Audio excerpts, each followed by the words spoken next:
This clip is brought to you by SaveWithConrad.com.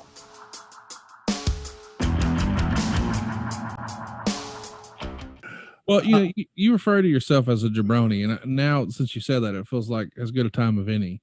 You're cutting your teeth. You're on the losing effort of a lot of these matches. You're making towns. You're eking out a living. You're honing your craft. And as you said, a lot of times you guys would sort of heal a room. So you're doing whatever you can to make towns, and you're paying for car repairs and just beating the shit out of your car.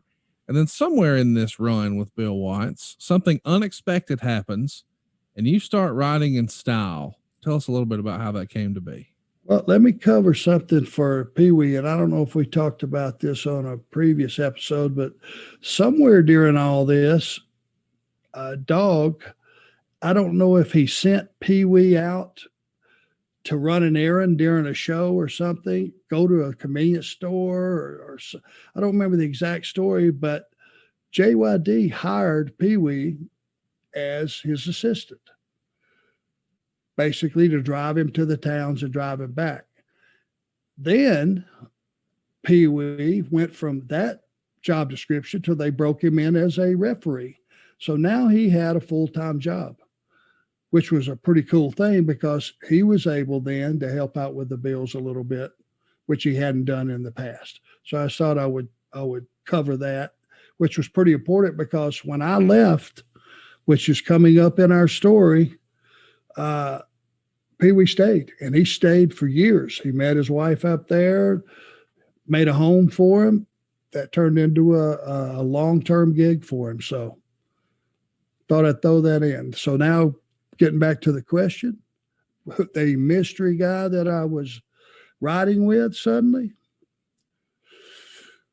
So, which I didn't know, but apparently each week that passed, I was getting an inch better and an inch better. And the top heel for Bill Watts in Mid-South at that particular time was Ted Dibiase, who was a huge star. And he was teamed with Hacksaw Jim Duggan and Matt Bourne, and they were wrestling as the Rat Pack, and they pretty much encompassed the top heels in the company, and they were red hot. Matt Bourne was an excellent worker. Teddy was an incredible worker, could talk.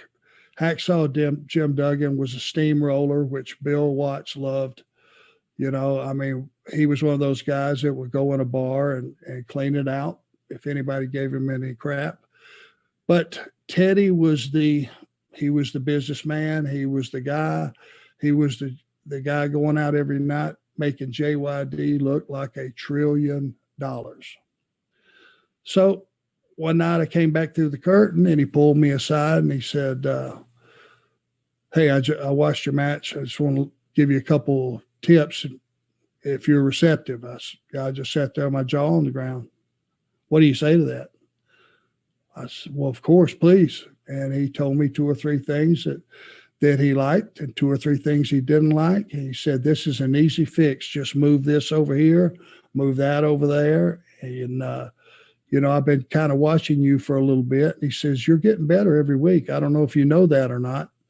I said, well, I'd hoped I was. I'm sure trying to get better. That's my goal.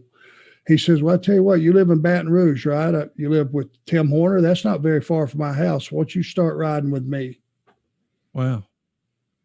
That didn't happen in those days, Conrad. No. You didn't have an underneath guy. Now, Teddy's got a Trans Am.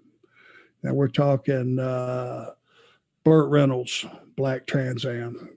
Sharp as a tack. So now I went from riding in my Buick Regal, which was getting beat up more by the day, to meeting Teddy, riding to the towns up and back and driving his Trans Am. And the learning experience that I got from just listening, especially on the trips back when it was fresh in your head and you had just made a few mistakes and he's clearing them up, you still remember them. That kind of, that's what we did in those days. When you learn more on the trips almost sometimes with guys critiquing each other and helping each other than you did in the ring. Yeah. And, man, I learned so much from him, and he was so so unselfish with his comments and his advice, and plus didn't charge me a dime, which immediately was putting X amount of dollars right back in my pocket, which made it easier. When you're living week to week, that extra not having to pay $20 for that trip or $25 for that trip in gas or trans, it helped. It really did. And he was very, very generous. And he was my very first mentor to that degree, which you didn't hear many of those stories that day, because here was the thought process. Why would I get this? Why would I help this guy get real good just to take my job? And that was the mentality. It was the unspoken mentality. Tell me about some of the things that he would have taught you, that you would have learned from Ted Dibiase making those car trips. Make your punches credible, believable, make them pay off. When you're working a hold, make sure there's no air, what we call air in the hold. It's not loose. You can't see. It's nice and tight. It looks like a legitimate hold, and another inch or two, and it will be a legitimate hold. And basically just going out and making sure that when you're working with baby faces, that you make them superior to you. You never out-punch, out-wrestle, or make a baby face look bad. You never punk them out. You can beat them up, but you don't punk them out, because once a baby face doesn't react to something that's been done to him, you slap a baby face in the face, he better knock you on your ass. If you don't, match is over. He's done, because he got punked out. Right. Those innuendos, those bridges between the bumps are the things that Teddy already had down. And man, when he would feed a comeback to Junkyard Dog, it was as loud as anything I had ever heard or seen since. You got to get excited about saving people all those dollars. They can limousine ride and jet fly now with that extra cash. And they can style and profile with a quick 10-minute phone call right now to 425-0105. That's 425-0105. Woo! SaveWithConrad.com. And Dog was God in Louisiana and out through there, Oklahoma.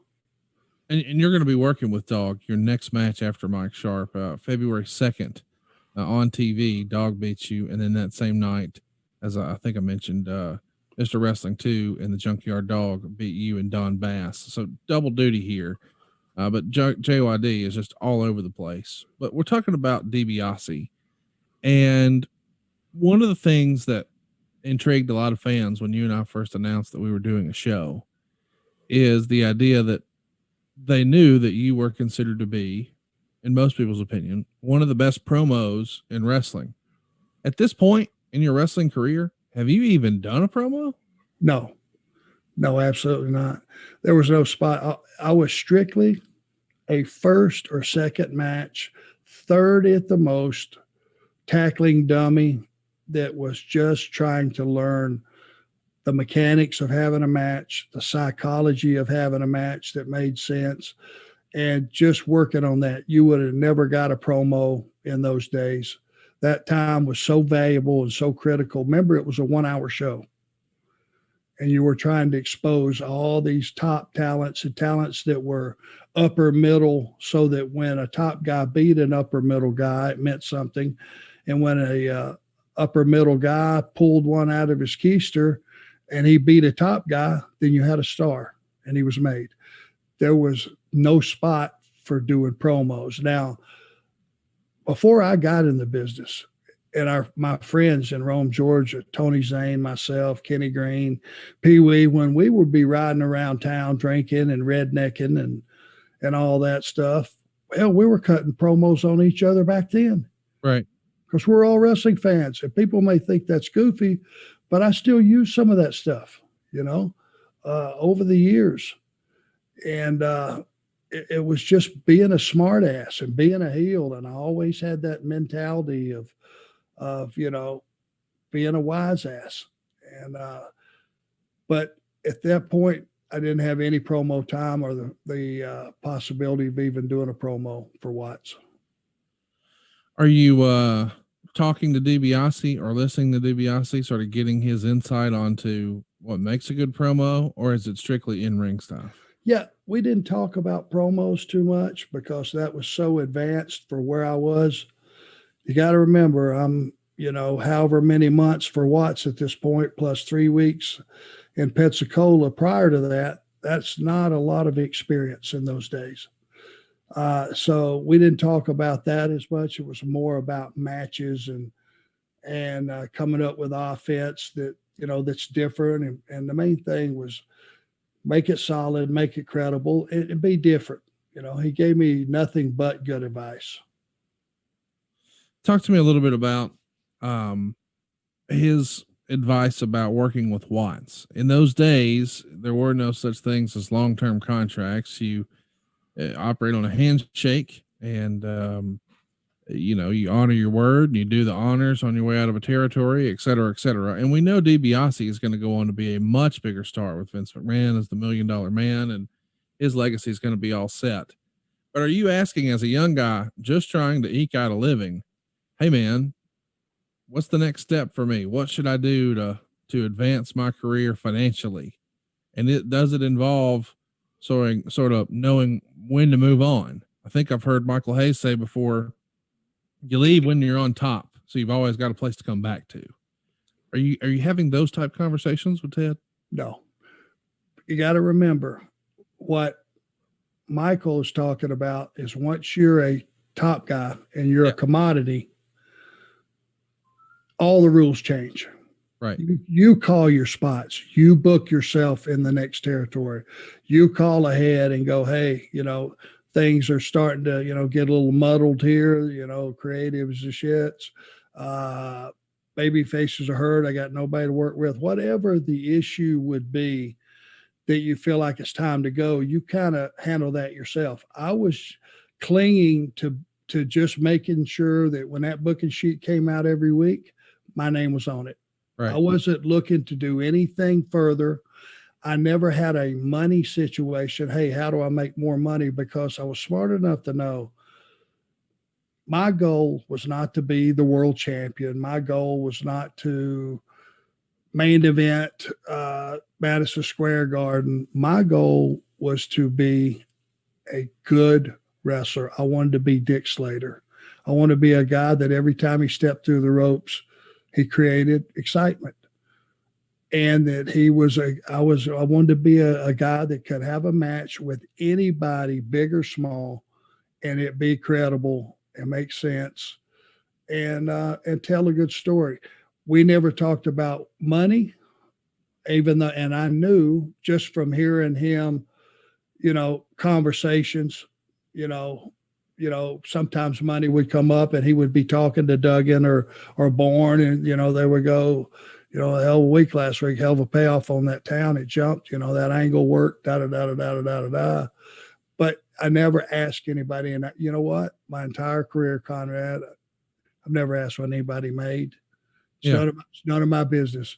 The only thing I was ever concerned with is, am I making enough to take care of my family, pay my taxes, save some money, and advance my life for when this is no longer a part of my life? It just never came up. Hey, it's Conrad Thompson. Thanks for checking out the podcast here on YouTube. Be sure to hit the subscribe button and the notifications bell so you get a notice anytime we upload some new content.